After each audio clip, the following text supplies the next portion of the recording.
Oh, okay, I'm live now. I will repeat.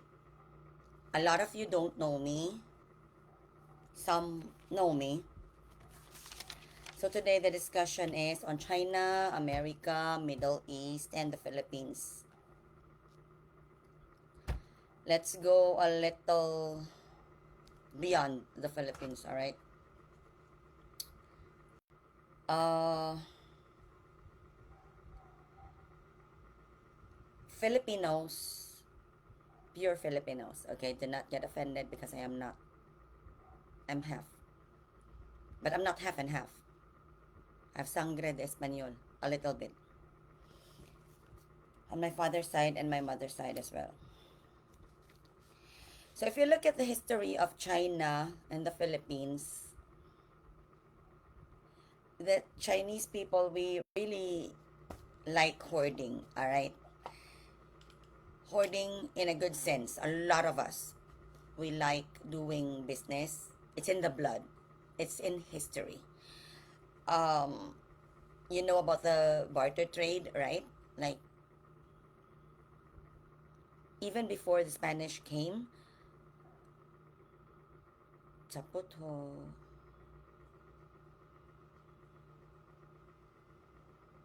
700年，700年后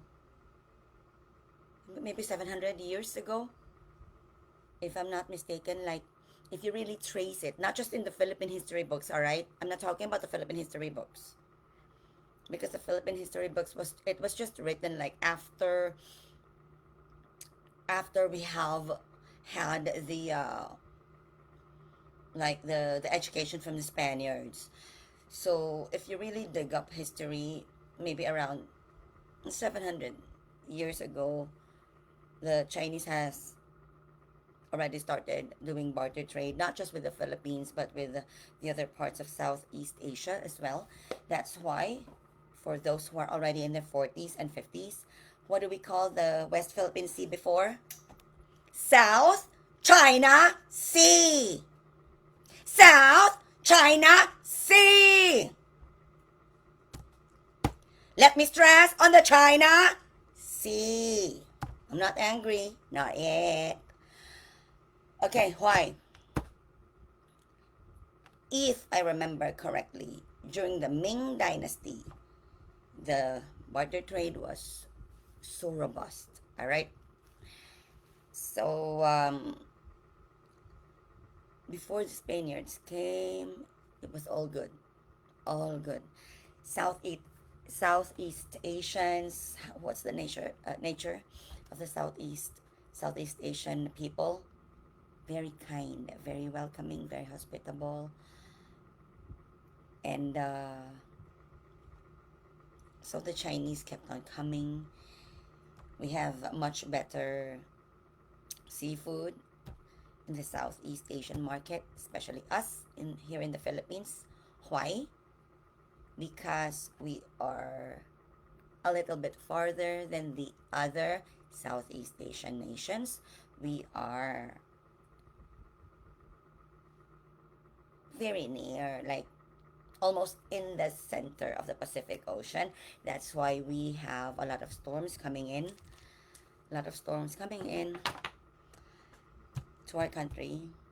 But before I discuss further on geography, which some of the lazier ones, lazier, spell lazier, Lazier,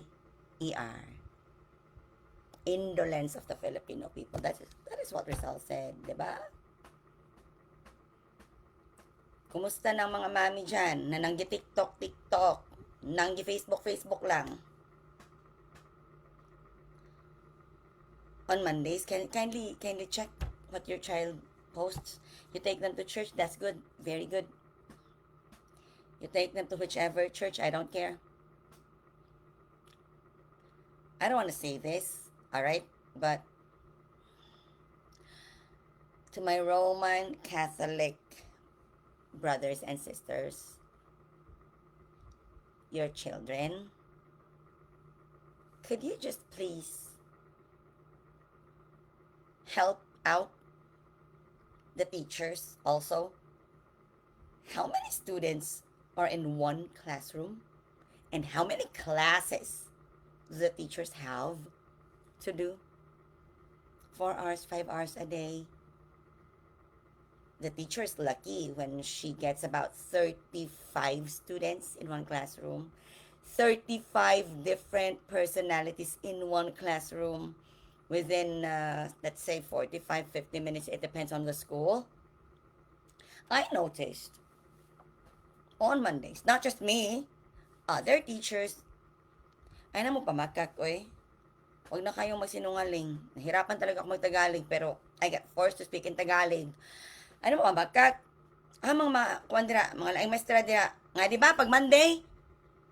Lord, hell, our land. Wow, basic spelling. Ang ganda na sana. What did Jamie Rivera sing? What song was it? Heal our land. H-E-A-L. I remember one viral video before. What was it? Boyfriend, girlfriend.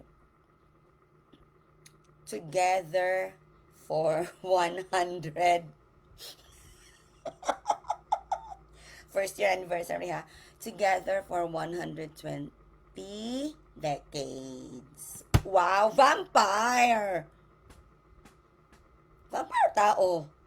Hello? Kids, what's going on? Parents, what's going on?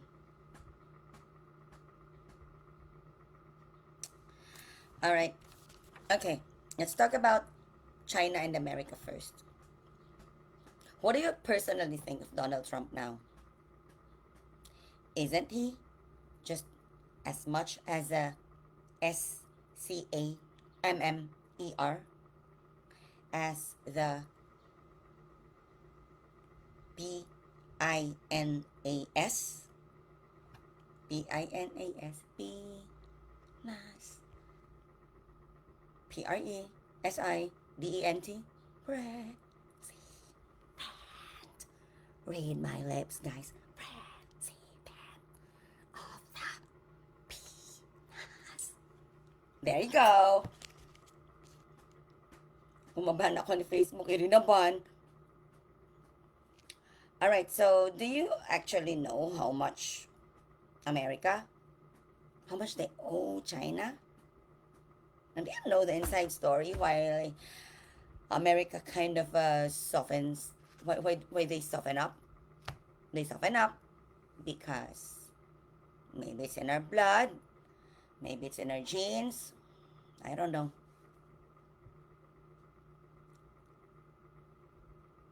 The finance department of Xi Jinping will just call up. Hey, White House, when are you gonna pay up the $1 trillion? Yes, more or less $1 trillion. Are you gonna pay up as soon as possible or not? So who's the real winner? Is it America? Chongguo! China! So ano, kukontrahin pa ninyo ang China? Isip. Hello? What is the best business the American government has? Isn't it WAR? WAR. And I won't be scared saying this. They love it. This is what the American government does best. The American government really likes to ignite war. So I wonder,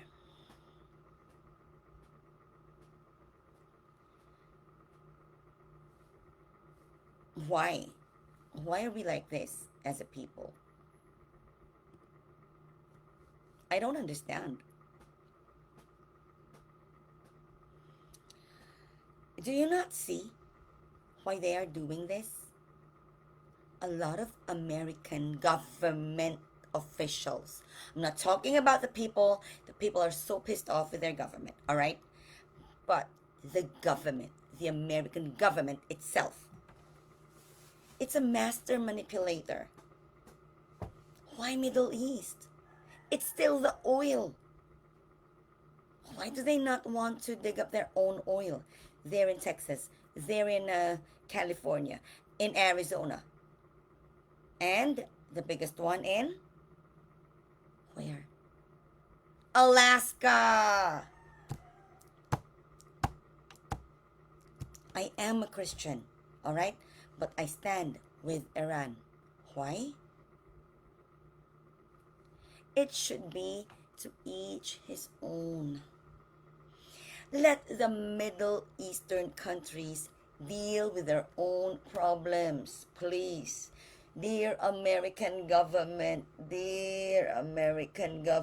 forgive me, but you are so screwed up. You are so screwed up. I do not understand why you keep on screwing up your own people over and over and over again. And to the ABCs who are watching this, ABC, American born, Chinese. Yellow on the outside. This is kind of skin on the outside. Yellow. White on the inside. You can go back to China. You can go back to any other Asian country where there are a lot of Huaran. Why? We always help each other.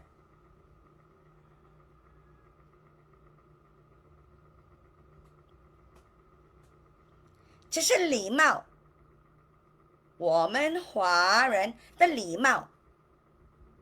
Okay? Pamatasan ba? Pamatasan sa mga inchik. Tawag sa mo ay inchik. If others get offended, I call them inchik. Bahala mo diya. Basta kay mo ni sa amos kabisayaan, ha? Maingon na may inchik. We don't get offended. The ones who get offended are the ones from Luzon. They're so sensitive. It should be Chinoy. So politically correct. I don't care about political correctness. Okay. So how does this affect the Philippine government? Number one, friends to all, enemies to none. Let's go back to that. Election. Okay, ang edge ko, my edge to every other Filipino voter is that I am an undefeated public speaker, never the second best, always the best. I am a champion debater, never been defeated. All right? Team captain. I've had a good look at his eyes when he does speeches. Like, did you not see? Lutang. What do you call that in Tagalog? Lutang. Bisaya, galutaw ba? Galutaw. Ganana, oh. Tay, good, uy. Huwag mo kita. Pagmatngon mo. Oh, shit. How am I gonna say all this? I'm so sorry. I tagged some of my churchmates. But shit is just tae. I did not say F-U-C-K, right? So, And I sometimes say leche, because leche is milk. Spanish for milk. Can you just get used to it, okay? Ate Mary, if you will be watching later, hindi ako nagkilay. But next time, I will try to have, to make myself look more presentable. Next time, not now. I'm sorry, Ate Manang. Special shout out, Mary Angela, Mortak. All right, so let's go back. Why does Sarah need BBM? Why did she need BBM at that time? Number one, You do not get to blame Sarah. You do not know her as a person. You do not know her as an individual. I do. I've been keeping this for so long. You do not understand how naive she is. She is naive. Very intellectual, okay? Very quick-witted. But naive! You know why? She tries to go to church before she eats lunch. She would try to squeeze in going to church because that was how she was raised. By Elizabeth Abellana Zimmerman Duterte. Alright? That was her upbringing, and she carried it.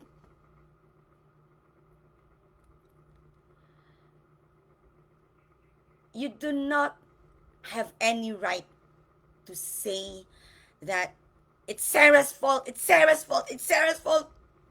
Gipagut man nila si Sarah. You know, I'm not a morning person. But when I ask her, kanusay mo next case, when are you going to court? And then she would tell me, and then I would tell her, I'll go there. I'll be in your office around this time, around before 8:30. What time do you need to be in court? She would say around 9. Can you make it? Like, I'll try to be a little bit earlier, like 8:15. I'll bring you some snacks. And then she would say, oh, loot for the day very early. I told her, I don't want you to go hungry. This is not just an ordinary debate. This is a court case. You need to have a lot of brain energy. You eat a little in between. I'm sure you have your liquid ready. Your liquid's ready. Please make sure you get iron water. You do not know how Sarah loves. Wa mo'y sinati ni Inday. Wa mo'y sinati ni Inday paghilo mo. Nakuman ninyo yung mga baba kay wa mo kailan ni Inday.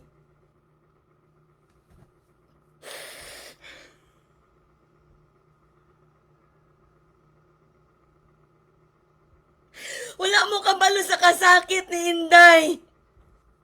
Paghilo mo. Takuman ninyo yung babaundangin ninyo pamasangil si Inday. Kiinusinti kinag-utok.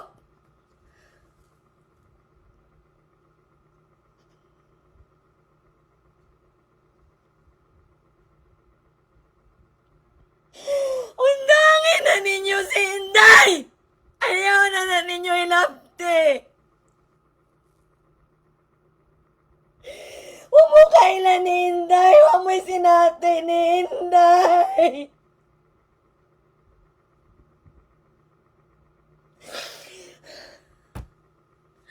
That was a long time ago, okay?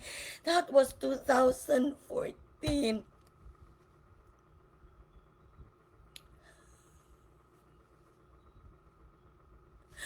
Day, sige lang, day. Kaya namayat naman ka, di ba? Day, sakit kay kapoy kay mag-spanks, day, no. Nga ibog kay kasako, no. Kay magkuan ra ko. Mag-girdle ra ko, ikaw kay mag-spanks. Kaya kag-ulogod. Ayun ko ni mo mayuti ay ka ng spanks. Undang ng spanks, day. Undang ng spanks, day. Ay, pastilan pa sin, day, ay. Sige lang, day. Kay, namayat naman jud ka.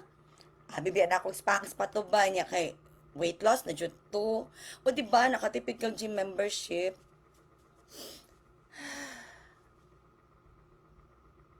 Balik na lang dance, day. Kung di sila nimo, di may ka na mo isa likway Davao, day. Pila man imo ang gusto nga kuan. Pila mo gusto nga sister cities. Gusto nimo in every province sa China natin tinagduha. Bananta ka. Bananta ka, day.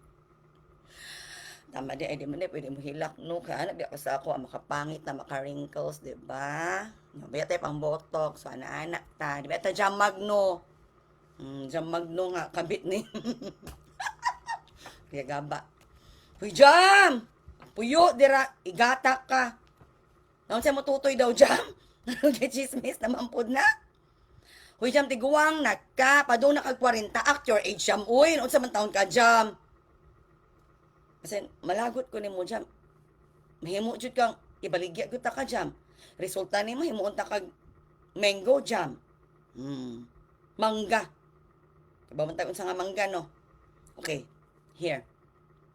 BBM Lisa ay ni manipulation. Can you not see how they are all playing us? The entire Marcos clan. Yes, I salute Imee for saying everything. But she will always be a manang. And she will always be a selfish manang. It's not just in her blood. It's in her playbook. Look at Joey. Joey jobless every day. Tio Moreno. What game are they playing? Tio Moreno. Look at my cover photo. Everyone, look at my cover photo. What did I write there? Wait, notifications.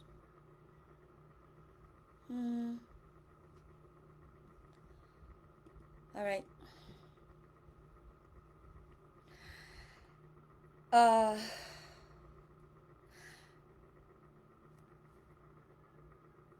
can we just set our priorities straight as a Filipino nation? Because I have no choice. You know what? How I wish my grandfather went to Malaysia with his favorite sister. Pi siya, tai pi siya. Potay. I wish he just went to Malaysia with Potay.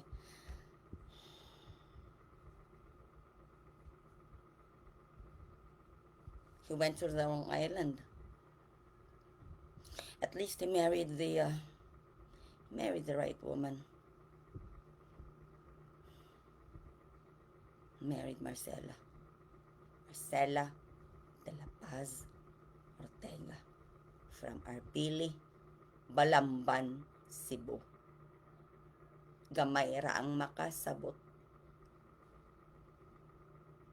kung unsa ang Abeliana ug ang Ortega sa Cebu. Gamay ra.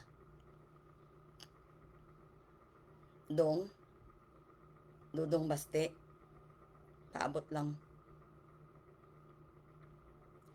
Dudong Omar, paabot lang ga.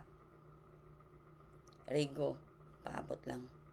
Alexa, dayang hirang, huwat ga. Naalam ko yung mga ginahan ay din he. Personal life na ako ang nagpadaghan pa akong klase, ba kailangan na tumanagat. Gilaliman mo, I am a freelancer, no, I teach bilingual classes, and please, if you are Filipino and you're not going to pay me like 550 per hour, not available. Yeah, kasi it's about 550 for children and about 850 for adults. But if you want someone who is much better in Chinese, one-to-one class, I would recommend I would recommend Romina. Romina, my third cousin. Romina Teresa Ching Te Cameroscato. Kasi na siya, she's in the native Chinese speaker level. So, you have to pay her about 1,000 per class. Per hour na ha. No discounts. If you cannot afford her time, don't. Tiyo,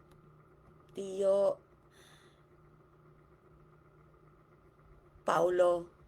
Paolo Canillo te. It pains me. Paolo Canillo te. Paolo Lino ba? I forgot. Because it's not really worth remembering. I pity you. I pity you. You're the laughing stock of the inner circle in the Songte Family Association. You know why? You're not one of us. You are not one of us, Paolo Lino Canillo te. You will forever be banned. You will never enter the Songte Family Association. Never, ever, ever. Until I die. You do not carry culture. You do not carry tradition. Too bad for the family association. My very sacred family name.